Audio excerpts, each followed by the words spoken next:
صلی اللہ تعالی علیہ وسلم جسے کوئی اہم حاجت درپیش ہو وہ مجھ پر کثرت سے درود شریف پڑھے، کیونکہ درود پاک دکھ، درد اور مصیبتوں کو دور کرتا اور رزق میں اضافہ کرتا ہے۔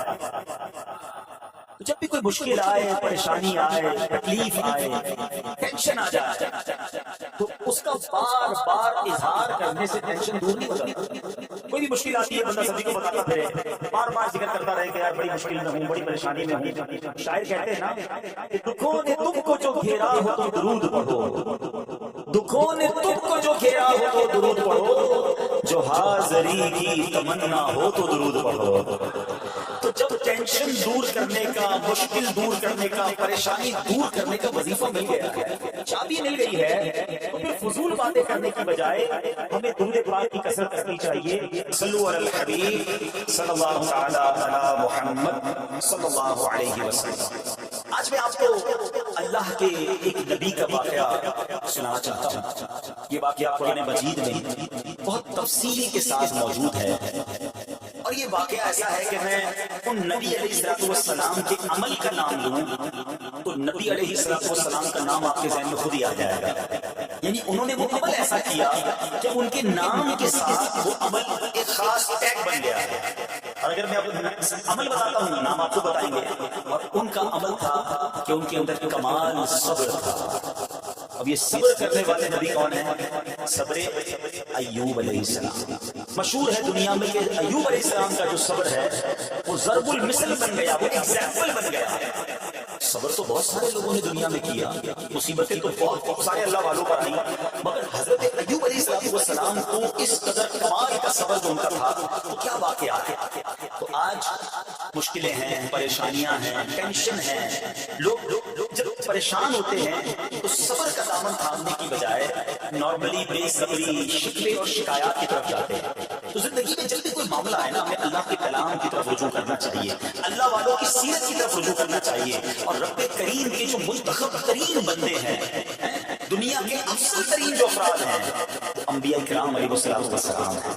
تو ہمیں جب بھی کوئی پرابلم آئے، جب بھی جب مسئلہ درپیش ہو، پہلے دیکھیں اللہ والوں نے اس موقع پر کیا کیا، قرآن کیا کہتا ہے، حدیث کیا کہتی ہے، تو پھر زندگی میں چیزیں آسان ہو جاتی ہیں۔ تو حضرت ایوب علیہ السلام کی سیرت کے بارے میں جانتے ہیں کہ آپ حضرت اسحاق علیہ السلام کی اولاد میں سے ہیں، اور ان کی والدہ حضرت لوط علیہ السلام کے خاندان سے ہیں۔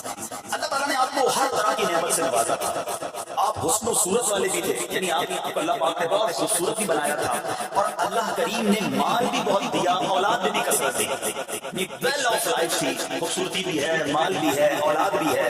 اچھا پھر ظاہر مال تھا تو گھر بھی تھے، جانور بھی تھے۔ اس زمانے میں جو ویلتھ ہوتی تھی، جو پیسہ ہوتا تھا وہ جانوروں کی صورت میں ہوتا تھا۔ آج کل لوگ گاڑیاں رکھتے ہیں، سونا زیورات رکھتے ہیں، اس زمانے میں جانور ہوتے تھے۔ بلکہ اب بھی اگر پاکستان کے بھی آپ انٹیریئر کے ایریا میں چلے جائیں، گاؤں گوٹ میں جائیں، تو لوگ اپنا مال و دولت سے جانور ہی خرید رہے ہوتے ہیں۔ ان کے نزدیک یہی ان کا جو ہے وہ چوری کا کاروبار ہوتا ہے اور مال ہوتا ہے۔ اب آپ پر امتحان آیا، آزمائش آئی، اور وہ آزمائش کیسے آئی؟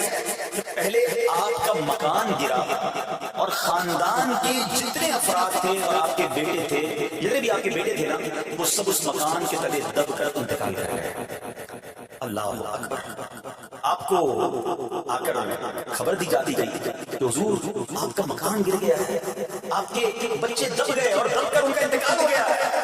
آپ فرماتے تھے میرا کیا ہے، جس کا تھا اس نے لے لیا، جب تک اس نے مجھے دے رکھا تھا وہ میرے پاس تھا، جب اس نے چاہا اس نے واپس لے لیا، اسی نے دیا تھا نا۔ تھوڑی دیر بعد خبر آئی کہ آپ کے جتنے جانور تھے، ہزارہا اونٹ تھے، بکریاں تھی، ریوڑ کے ریوڑ تھے، سارے جانور جو ہیں وہ مر گئے۔ کسی نے آ کر کہا کہ اب آپ کی جتنی دولت تھی، جتنے جانور تھے، وہ بھی مر گئے۔